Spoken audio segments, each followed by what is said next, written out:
할렐루야. 하나님께서 우리에게 예배라는 만남의 장을 허락해 주셨습니다. 오늘도 이 예배 자리에서 하나님께 머리 숙인 여러분들을 축복합니다. 또한 이 예배를 통해서 하나님의 임재와 또한 하나님의 은혜를 충만하게 느끼시기를 소망합니다. 기도하겠습니다. 아버지 하나님, 하나님께서 우리를 부르셔서 이 예배의 자리에 하나님 앞에 엎드리게 하심을 감사합니다. 오늘도 순종함으로 하나님께 예배하기를 원합니다. 또한 마음의 결단을 하고 하나님의 말씀을 듣기를 원합니다. 나에게 주신 하나님의 말씀임을 믿고 이 말씀을 따라 살기를 원합니다. 아버지 하나님, 이 예배 가운데 엎드린 우리 한 사람 한 사람을 만나 주시고 우리의 심령 가운데 오셔서 감동을 더하여 주시고 또한 하나님께서 주신 귀한 은혜를 누리며 감격 속에 살아갈 수 있도록 인도하여 주시옵소서. 아버지 하나님, 우리를 부르신 하나님은 미쁘신 분이심을 믿습니다. 오늘도 이 확신 가운데 예배하기를 원하오니 주님, 이 예배가 은혜의 자리가 되게 하여 주시며 하나님의 임재를 체험하는 아름다운 자리가 되게 하여 주옵소서. 예수 그리스도의 이름으로 기도하옵나이다. 아멘. 다 함께 찬송가 258장 찬양 드립니다.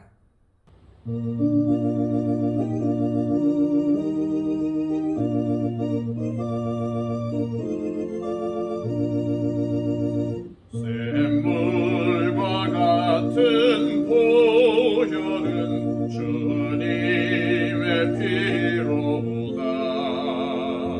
보혈의 죄를 씻으면 정하게 되겠네. 정하게 되겠네.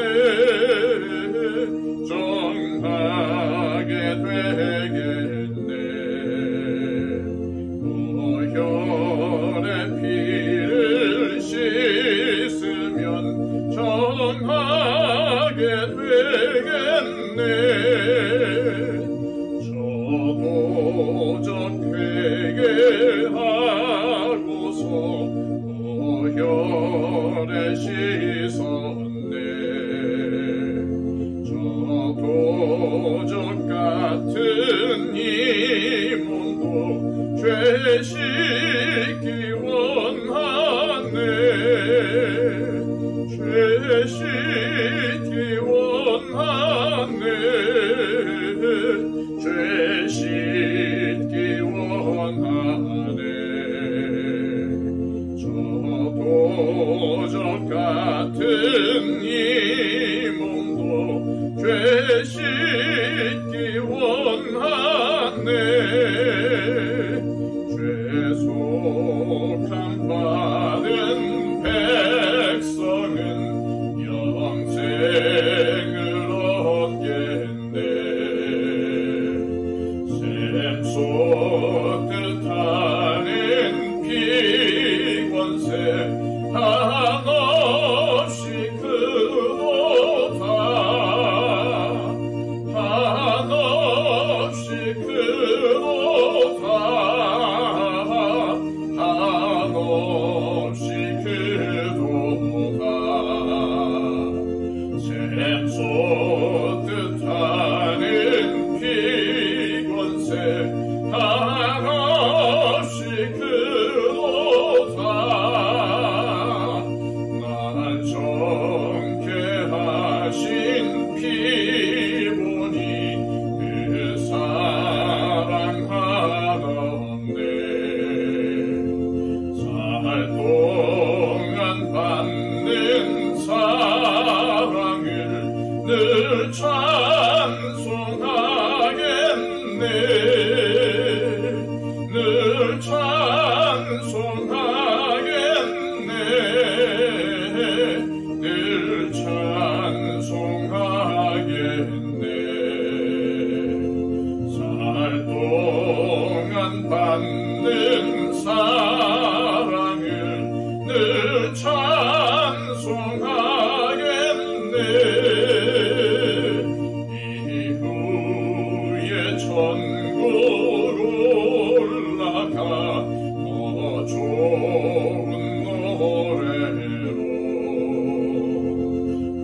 날 구속하신 은혜를 늘 찬송하겠네. 늘 찬송하겠네. 늘 찬송하겠네. 날 구속하신 은혜를 늘 찬송하겠네.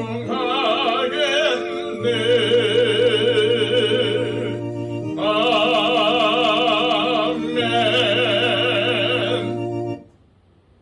찬송 하나 더 부르겠습니다. 찬송가 526장입니다.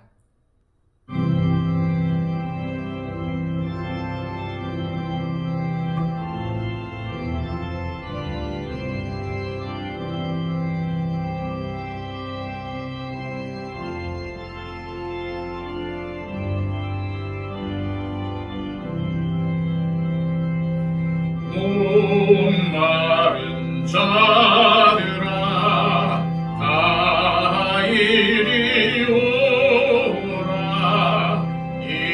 이곳에 좋은 샘들을 다 힘쓰고 애쓰니 없을지라도 이 샘에 오면 다 마시겠네. 이 샘에 솟는 물 강같이 흘러 온 천하 만국에 다 통하네. 빈부나 귀천에 분별이 없이 다 와서 쉬고 또 마시겠네. 생명수 샘물을 마신 자마다 목 다시 마르지 아니하고 속에서 솟아나 생수가 되어 영원히 솟아 늘 풍성하니. 이 샘의 이름은 생명의 샘물. 저수정 빛같이 늘 맑도다. 어린 양 보자가 근원이 되어 생명수 샘이 늘 그치잖네. 이 시간 우리에게 주시는 하나님의 말씀은 신약성경 요한복음 7장 37절에서 52절까지의 말씀입니다. 신약성경 156쪽입니다. 명절 끝날 곧 큰 날에 예수께서 서서 외쳐 이르시되 누구든지 목마르거든 내게로 와서 마시라. 나를 믿는 자는 성경의 이름과 같이 그 배에서 생수의 강이 흘러나오리라 하시니, 이는 그를 믿는 자들이 받을 성령을 가리켜 말씀하신 것이라. 예수께서 아직 영광을 받지 않으셨으므로 성령이 아직 그들에게 계시지 아니하시더라. 이 말씀을 들은 무리 중에서 어떤 사람은 이 사람이 참으로 그 선지자라 하며, 어떤 사람은 그리스도라 하며, 어떤 이들은 그리스도가 어찌 갈릴리에서 나오겠느냐, 성경에 이르기를 그리스도는 다윗의 씨로 또 다윗이 살던 마을 베들레헴에서 나오리라 하지 아니하였느냐 하며 예수로 말미암아 무리 중에서 쟁론이 되니 그 중에는 그를 잡고자 하는 자들도 있으나 손을 대는 자가 없었더라. 아랫사람들이 대제사장들과 바리새인들에게로 오니 그들이 묻되 어찌하여 잡아오지 아니하였느냐. 아랫사람들이 대답하되 그 사람이 말하는 것처럼 많은 사람은 이때까지 없었나이다 하니 바리새인들이 대답하되 너희도 미혹되었느냐. 당국자들이나 바리새인 중에 그를 믿는 자가 있느냐. 율법을 알지 못하는 이 무리는 저주를 받은 자로다. 그 중에 한 사람 곧 전에 예수께 왔던 니고데모가 그들에게 말하되 우리 율법은 사람의 말을 듣고 그 행한 것을 알기 전에 심판하느냐? 그들이 대답하여 이르되 너도 갈릴리에서 왔느냐? 찾아보라. 갈릴리에서는 선지자가 나지 못하느니라 하였더라. 아멘. 지난 시간 유대인들의 크고 풍요로운 명절인 초막절을 맞아 예수님의 동생들은 예수님에게 자신을 나타내려거든 이렇게 크고 좋은 기회를 놓치지 말고 속히 예루살렘에 올라가 기적을 행함으로 자신을 드러내라고 비아냥댔습니다. 이에 대해 사도 요한은 동생들의 이런 행동이 예수님을 믿지 않았기 때문이라고 분명히 짚고 넘어갑니다. 예수님은 동생들의 요청에는 응하지 않았지만 가만히 예루살렘에 올라가셔서 말씀을 가르치셨습니다. 하지만 예수님께서 전하시는 말씀은 하나같이 유대인들이 듣기에는 신성모독적이며 하나님을 잘 알고 잘 믿고 있다고 자부하는 자신들의 자존심을 상하게 하는 발언이었습니다. 왜냐하면 예수님은 하나님이 자신을 보내셔서 이 땅에 왔고 자신은 하나님에게서 났기에 하나님이 참되시다는 것을 알지만 너희 유대인들은 하나님을 알지 못한다고 말씀하셨기 때문입니다. 화가 머리끝까지 난 유대인들은 예수님을 잡으려고 했지만은 먼저 손을 대는 자가 없었습니다. 성경은 그 이유를 아직 예수님의 때가 이르지 않았기 때문이라고 밝힙니다. 예수님은 초막절 명절 끝날 곧 큰 날에 거리에 서서 이렇게 외치셨습니다. 37절, 38절 말씀입니다. 명절 끝날 곧 큰 날에 예수께서 서서 외쳐 이르시되 누구든지 목마르거든 내게로 와서 마시라. 나를 믿는 자는 성경에 이른 것 같이 그 배에서 생수의 강이 흘러나오리라 하시니 레위기에는 초막절에 이스라엘 백성들이 행해야 할 규례에 대해 이렇게 기록이 되어 있습니다. 레위기 23장 34절에서 36절까지의 말씀입니다. 이스라엘 자손에게 말하여 이르라. 일곱째 달 15날은 초막절이니 여호와를 위하여 이레 동안 지킬 것이라. 첫날에는 성회로 모일지니 너희는 아무 노동도 하지 말지며 이레 동안에 너희는 여호와께 화제를 드릴 것이요 여덟째 날에도 너희는 성회로 모여서 여호와께 화제를 드릴지니 이는 거룩한 대회라. 너희는 어떤 노동도 하지 말지니라. 레위기에 언급된 것처럼 초막절은 7일 동안 지켜졌는데 이 초막절 기간에는 매일 물의 의식이 진행이 되었습니다. 매일 하루에 한 번씩 제사장들은 행렬을 이루어 실로암 연못으로 흘러가는 샘물인 기온샘으로 갔습니다. 기온샘에 도착하면 제사장 중 한 명이 금으로 만든 주전자에 물을 채웠습니다. 이 과정에서 함께한 찬양대는 이사야 12장 3절에 그러므로 너희가 기쁨으로 구원의 우물들에서 물을 기르리로다 라고 찬송했습니다. 주전자에 채운 물은 언덕 위에 있는 수문, 즉 물의 문으로 옮겨졌습니다. 그리고 군중들은 오른손과 왼손에 추수한 과실의 가지들을 들고 그 뒤를 따랐으며 손에 든 나무 가지들을 흔들면서 시편 113편에서 118편까지의 말씀들을 부르며 하나님께 감사와 소망의 기도를 올렸습니다. 이러한 행렬이 성전에 도착하면 대제사장은 제단의 계단으로 올라가서 그 물을 제단에 부었습니다. 물이 부어지는 동안 군중들은 그 주변을 돌면서 계속 찬양을 불렀습니다. 그리고 축제의 마지막 날에는 이 과정을 7번 반복했습니다. 이스라엘 백성들은 이 의식을 통해서 과거 출애굽의 광야길에서 하나님께서 자신들의 조상들에게 물을 공급해 주신 것을 감사했고, 다른 한편으로는 장래의 추수 때까지 내려주실 풍족한 비를 간구했습니다.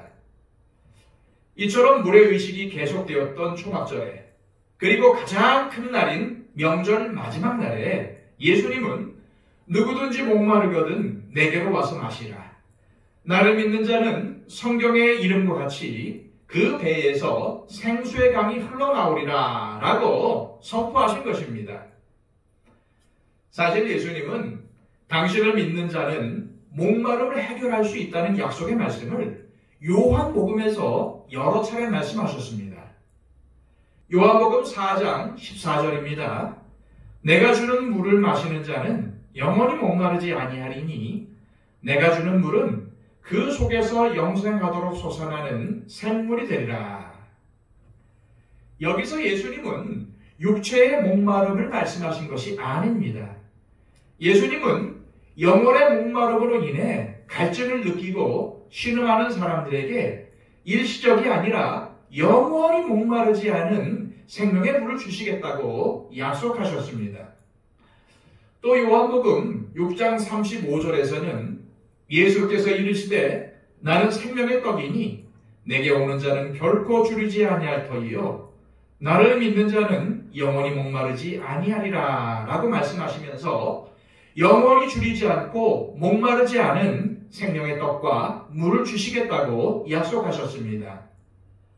그리고 오늘 본문에는 누구든지 목마르거든 내게로 와서 마시라. 나를 믿는 자는 성경의 이름과 같이 그 배에서 생수의 강이 흘러나오리라 라고 말씀을 주셨습니다.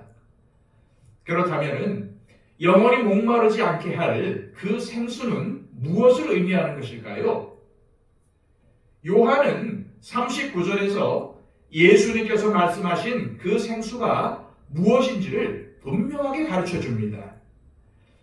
이는 그를 믿는 자들이 받을 성령을 가리켜 말씀하신 것이라. 예수께서 아직 영광을 받지 않으셨으므로 성령이 아직 그들에게 계시지 아니하시더라. 지금까지 예수님께서 약속하신 생명의 물, 즉 생수의 정체는 바로 삼위일체 하나님 중 한 분이신 성령님을 가리킨다는 것을 알 수 있습니다.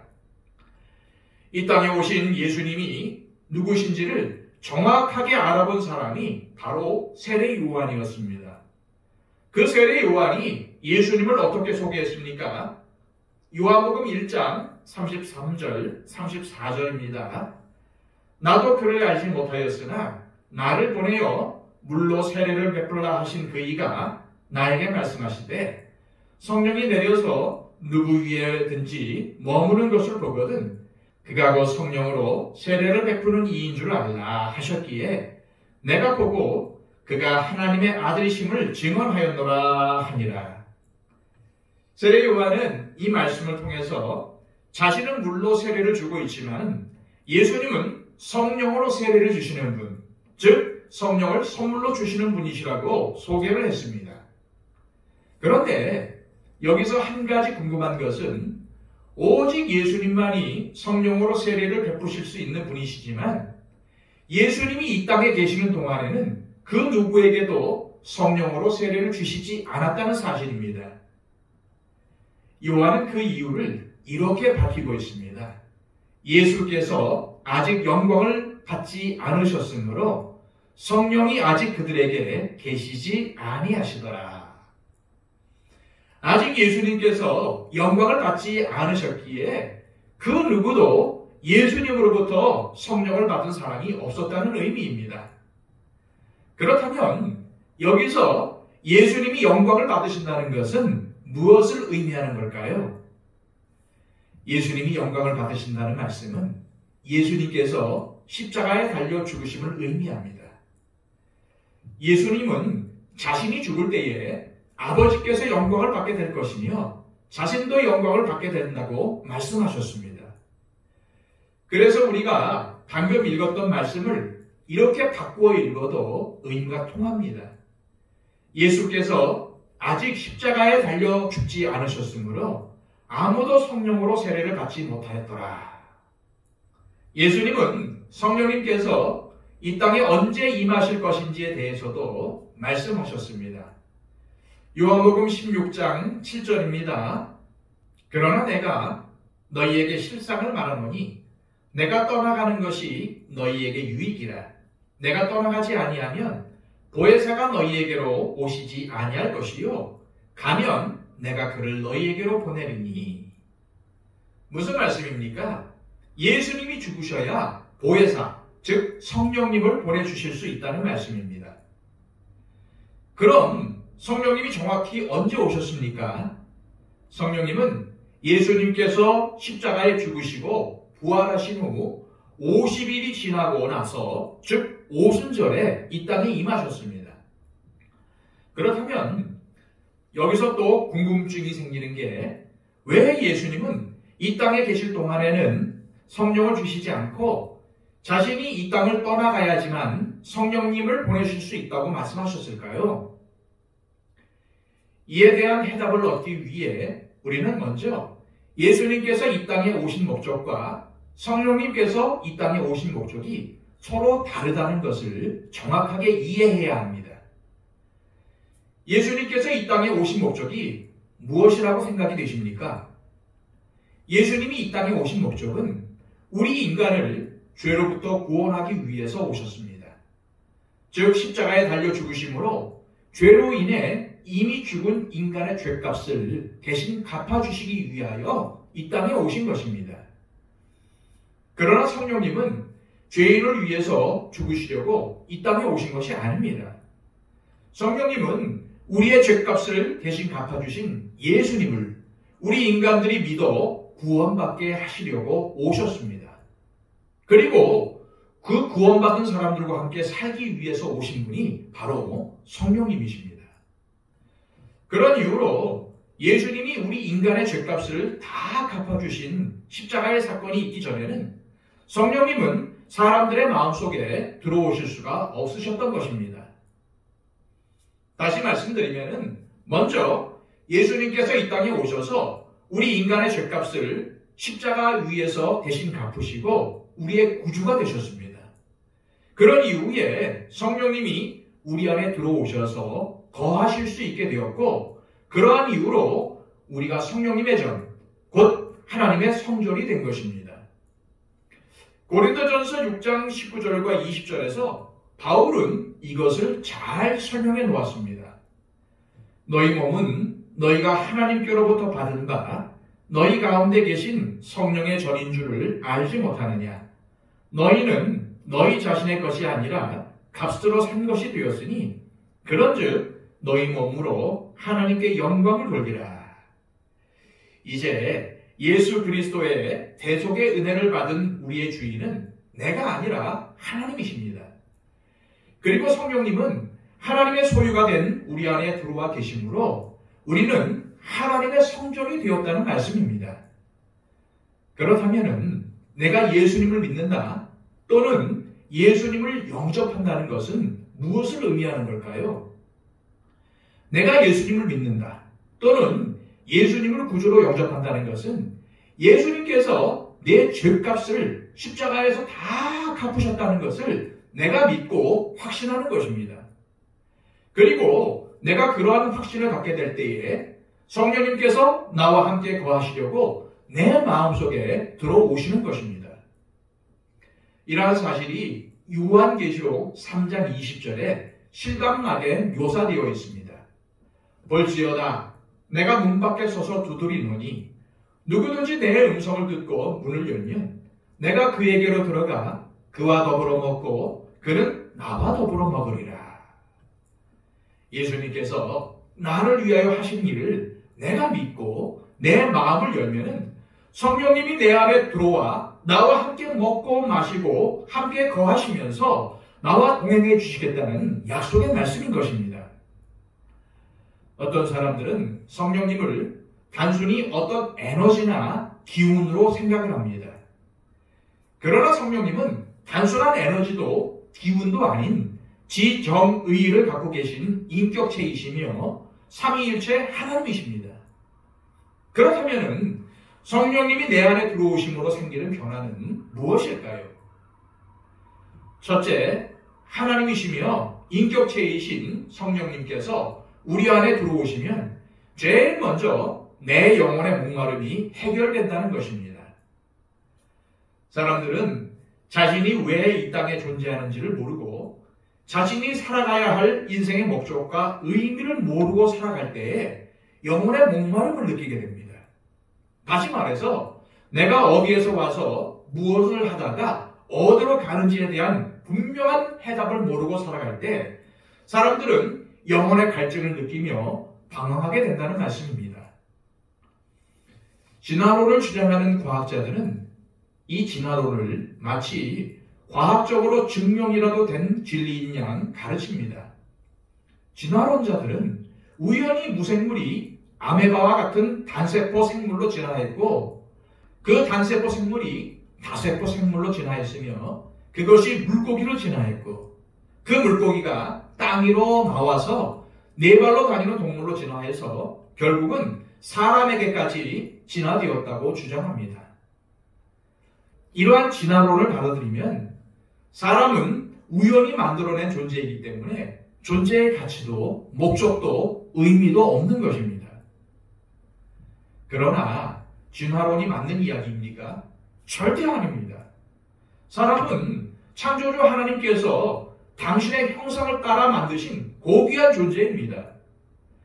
결코 사람은 아메바가 변하고 원숭이가 변해서 된 것이 아닙니다. 그렇게 믿는 것은 사람의 존재 가치와 인생의 의미를 완전히 무시하는 것입니다.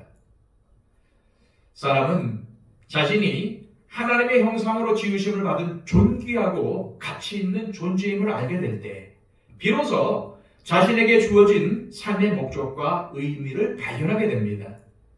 즉, 나를 존귀하고 가치 있게 만드신 하나님을 즐거워하며 하나님의 명령에 순종하며 하나님께 영광을 돌며 사는 것이 인간의 삶의 근본적인 목적임을 깨닫게 된다는 뜻입니다.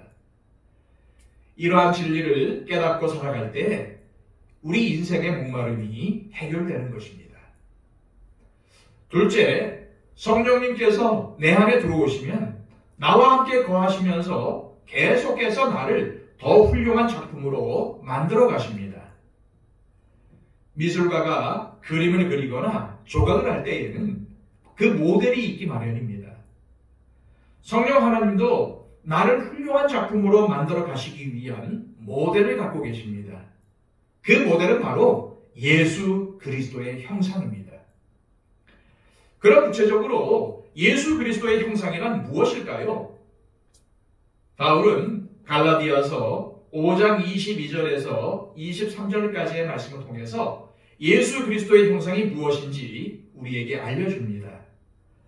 오직 성령의 열매는 사랑과 희락과 화평과 오래 참음과 자비와 양선과 충성과 온유와 절제니 이 같은 것을 금지할 법이 없느니라. 이 말씀은 우리의 인격이 성령의 열매로 가득 찰 때에 예수 그리스도의 형상을 닮은 최고로 훌륭한 작품이 된다는 의미입니다. 이처럼 나 자신이 내 안에 들어와 거하시는 성령님의 역사로 변화되어 갈 때에 내 안에 생수의 강이 흐르는 것은 물론 내 가족들과 친지와 이웃들에게 이 생수의 강이 흘러넘치게 되는 것입니다. 다시 말해서 내가 성령님의 역사로 변화되면 다른 사람들이 나로 인하여 선한 영향을 받게 되어 그 사람들도 생명을 얻게 되고 변화되게 된다는 말씀입니다. 이러한 놀라운 일이 바로 예수 그리스도께서 나를 대신해서 십자가에 죽으셨다는 것을 내가 믿음으로 성령님이 내 안에 들어오시게 됨으로써 시작이 되는 것입니다. 그런데 많은 사람들이 왜 이러한 약속을 알려하지도 않고 알아도 충만하게 누리며 살지 못하는 걸까요? 그 이유는 많은 사람들이 하나님의 사랑과 진리에 목말라 하기보다는 다른 것에 목말라 하기 때문입니다. 즉 사람들이 하나님보다는 사람에게 목말라 하고 돈이나 재물에 목말라 하고 명예나 인기에 목말라 하기 때문에 예수님의 약속을 누리지 못하고 있는 것입니다. 그리고 그러한 것들로 목마름을 해결하려는 것은 마치 목마른 사람이 바닷물을 마시는 것과 똑같은 것입니다. 예수님은 분명히 오늘 말씀을 통해서 누구든지 목마르거든 내게로 와서 마시라. 나를 믿는 자는 성경의 이름과 같이 그 배에서 생수의 강이 흘러나오리라 선포하셨습니다. 그런데 예수님의 이 말씀을 들은 사람들의 반응이 재밌습니다. 40절에서 43절까지의 말씀입니다. 이 말씀을 들은 무리 중에서 어떤 사람은 이 사람이 참으로 그 선지자라 하며 어떤 사람은 그리스도라 하며 어떤 이들은 그리스도가 어찌 갈릴리에서 나오겠느냐? 성경에 이르기를 그리스도는 다윗의 씨로 또 다윗이 살던 마을 베들레헴에서 나오리라 하지 아니하였느냐 하며 예수로 말미암아 무리 중에서 쟁론이 되니 예수님이 이 땅에 태어나실 때에 천사들이 부른 찬송이 누가복음 2장 13절 14절에 기록이 되어 있습니다. 헐련히 수많은 천군이 그 천사들과 함께 예수님을 찬송하여 이르되 지극히 높은 곳에서는 하나님께 영광이요 땅에서는 하나님이 기뻐하신 사람들 중에 평화로다 하니라. 천사들은 예수님이 이 땅에 오신 것은 평화를 주시기 위함이라고 찬양했습니다. 하지만 오늘 본문도 그렇고 예수님이 가시는 곳마다 쟁론과 불화가 일어나고 있습니다. 그리고 이 모든 쟁론의 핵심은 예수가 도대체 누구냐 하는 것이었습니다. 다시 말해서 예수의 정체가 도대체 무엇이냐 하는 것이라는 말씀입니다. 예수님은 누구든지 목마르거든 내게로 와서 마시라. 그러면 그 배에서 생수의 강이 흘러나오리라 라고 외치셨습니다. 예수님이 자기에게로 오면 누구든지 목마르지 않게 된다고 말씀하시자 어떤 사람들은 예수님의 그 말씀에 감동을 받기도 했고 어떤 사람들은 감동은커녕 예수님을 조롱하거나 무시했습니다. 그래서 오늘 본문을 보면은 어떤 사람들은 긍정적으로 예수님이 참으로 모세가 예언한 그 선지자인 것 같다고 생각했고 또 어떤 사람들은 예수님을 그리스도라고 생각을 했습니다. 그러나 어떤 사람들은 예수님의 출신 지역에 대한 편견을 가지고 있었습니다. 그래서 유대인들은 갈릴리에서는 선한 것이 난리가 없고 만약 예수님이 메시아라면 반드시 다윗의 자손이야 하며 유대의 베들레헴에서 태어났어야 한다고 생각을 했습니다. 물론 유대인들이 메시아에 대해 가지고 있는 생각은 틀리지 않았습니다. 오히려 정확했습니다. 그러나 그들은 예수님이 갈릴리에서 자라나셨기 때문에 예수님의 출생지도 당연히 갈릴리일 것이라고 못 박았습니다. 그들은 잘못된 지식에 근거하여 예수님을 오해했었고 예수님을 오해하였고 예수님에 대해 편견을 가지게 된 것입니다. 그래서 그들 사이에 예수님이 메시아다, 아니다를 놓고 쟁론이 있었던 것입니다. 예수님에 관한 쟁론은 일반 대중들 사이에만 있었던 것이 아닙니다. 종교 지도자들 사이에도 있었습니다. 대부분의 종교 지도자들은 이미 예수님을 죽이려는 음모를 꾸미고 있었습니다. 그래서 그들은 먼저 예수님을 잡으려고 시도를 했지요. 이미 지난 시간에 보았던 32절에 의하면 예수님에 대하여 무리가 수군거리는 것을 들은 대제사장들과 바리새인들이 예수님을 잡아오라고 아랫사람들을 보냈습니다. 그런데 아랫사람들이 예수님을 잡아오지 않고 빈손으로 돌아왔습니다. 그러면서 대제사장들과 바리새인들에게 이렇게 보고를 합니다. 46절입니다.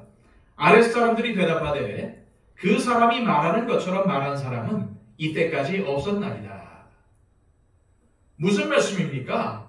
예수님을 체포하러 간 아랫사람들이 예수님의 말씀을 듣고 은혜를 받은 것입니다.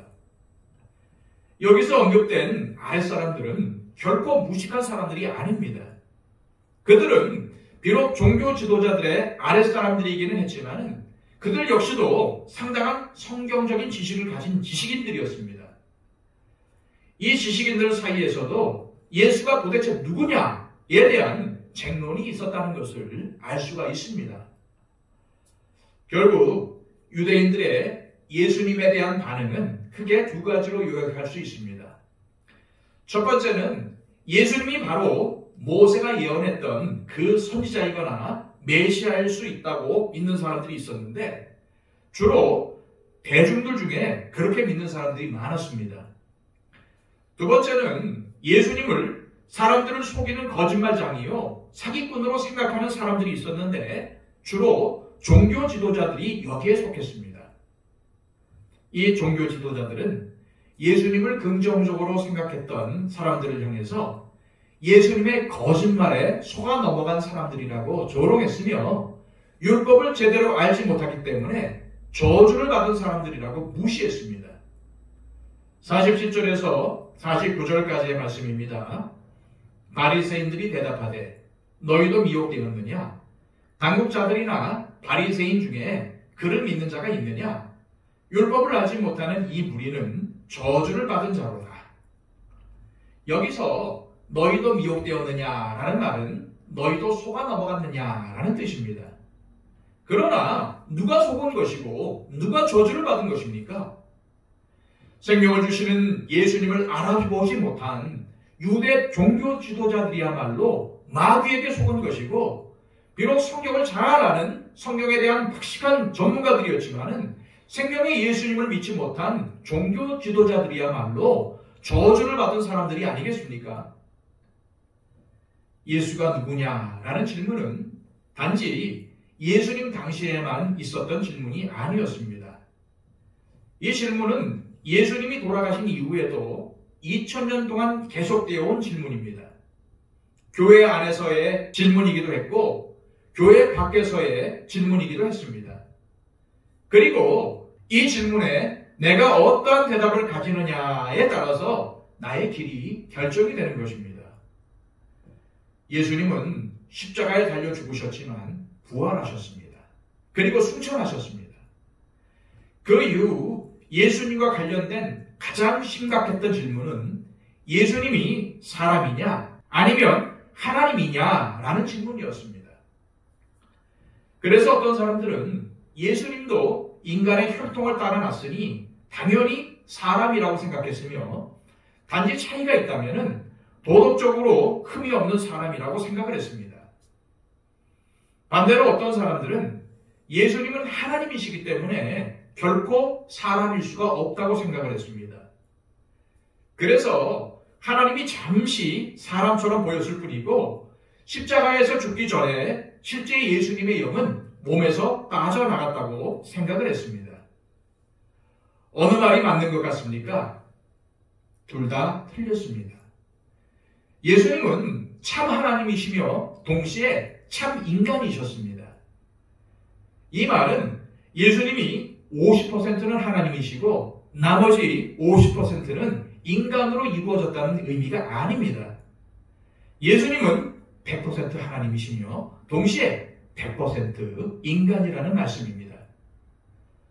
그러므로 예수님이 하나님이신 것은 믿지만 육체를 입고 이 땅에 오신 것을 믿지 않는 사람은 예수님을 믿는 사람이 아니라 예수님을 대적하는 사람, 즉 예수님의 원수가 된다는 사실을 기억해야 합니다. 요한2서 1장 7절에서 요한은 이렇게 증거를 했습니다. 미혹하는 자가 세상에 많이 나왔나니 이는 예수 그리스도께서 육체로 오심을 부인하는 자라. 이러한 자가 미혹하는 자요 적 그리스도니. 예수님이 육체로 오신 것을 부인하는 사람은 그가 비록 예수님이 하나님이시라는 사실을 인정한다고 할지라도 예수님을 대적하는 원수라는 말입니다. 이처럼 예수님이 육체를 입고 이 땅에 오신 것을 믿지 않는 것이 그렇게 큰 문제가 되는 이유는 예수님이 나의 죄를 대속하기 위해서 십자가에서 돌아가셨다는 것이 거짓말이 되고 결국 어느 사람도 구원을 받을 수 없게 되기 때문입니다. 예수님은 결코 죽을 수가 없는 생명의 하나님이시지만 우리의 죄를 속죄하기 위해 인간이 되셨고 죽음을 친히 당하신 것입니다. 그런데 왜 꼭 예수님이 인간을 위해서 죽으셔야 했을까요? 천사가 인간을 대신해서 죽어도 되지 않았을까요? 혹은 인간 중에서 가장 깨끗하고 흠이 없는 누군가가 대신 죽으면 안 되는 것이었을까요? 성경은 인간의 죄를 위해서 대신 죽을 만큼 거룩하고 깨끗한 사람은 이 땅에 단 한 사람도 없다고 선포하고 있습니다. 그리고 혹시 그런 사람이 있다 할지라도 그 사람의 생명이 가진 가치는 단 한 사람의 생명의 가치에 불과하기 때문에 모든 인류의 생명을 대신할 수는 없습니다. 그래서 예수님이 완전한 하나님이시면서 동시에 완전한 인간이 되셔서 이 땅에 오신 것입니다. 그 이유는 첫째, 거룩하고 흠이 없는 제물만이 사람의 죄를 대속할 수 있기에 사람들 중에서는 불가능하고 오직 거룩하고 흠이 없는 하나님이 속죄제물이 되셔야만 하기 때문입니다. 둘째, 이 땅 위의 모든 인간들의 모든 죄를 용서하려면 모든 사람들의 목숨의 가치를 다 합친 것보다 더 큰 분이 죽으셔야 했기 때문에 그분은 반드시 하나님이셔야 했던 것입니다. 그분이 누구세요? 그렇습니다. 바로 예수 그리스도이십니다. 예수님은 우리의 모든 죄값을 대신 갚으시기 위하여 사람이 되어 죽으셔야만 했습니다. 또한 예수님은 하나님이시기에 예수님을 믿는 사람은 누구든지 예외 없이 죄를 용서받고 새로운 생명을 얻게 되는 것입니다. 이 사실을 믿고 우리 예수님을 붙잡고 하나님 나라 가는 그날까지 예수님을 신뢰하며 사시는 저와 여러분들이 되시기를 소망합니다. 기도하겠습니다. 하나님 아버지, 내가 왜 이 땅에 살아야 하는지, 그리고 어디에서 와서 무엇을 하다가 어디로 가야 하는지 몰라 영혼의 목마름을 느끼던 우리에게 예수 그리스도를 믿게 하시고 성령님을 보내주시니 감사합니다. 또한 우리가 하나님의 형상대로 창조되었고 예수 그리스도를 통해 가치 있고 고귀한 존재라는 사실을 알게 하여 주심에 감사합니다. 내 안에 계신 성령 하나님께서 성령의 열매를 맺게 하시고 예수님의 형상을 닮은 훌륭한 작품으로 만들어가고 계심을 믿습니다. 하나님, 세상의 것에 목말라하지 않게 하시고 오직 주님 한 분으로 만족하며 내 가족과 친지 이웃에게 주님의 생명수를 흘려보내는 복된 삶을 살게 하여 주옵소서. 또한 예수님이 나에게 어떠한 분이신지를 잘 기억하며 나를 구원하기 위해 목숨을 버리신 참 하나님이시요 참 사람이신 예수님을 우리의 주인으로 섬기며 순종하며 살아가게 하옵소서. 예수님의 이름으로 기도하옵나이다. 아멘.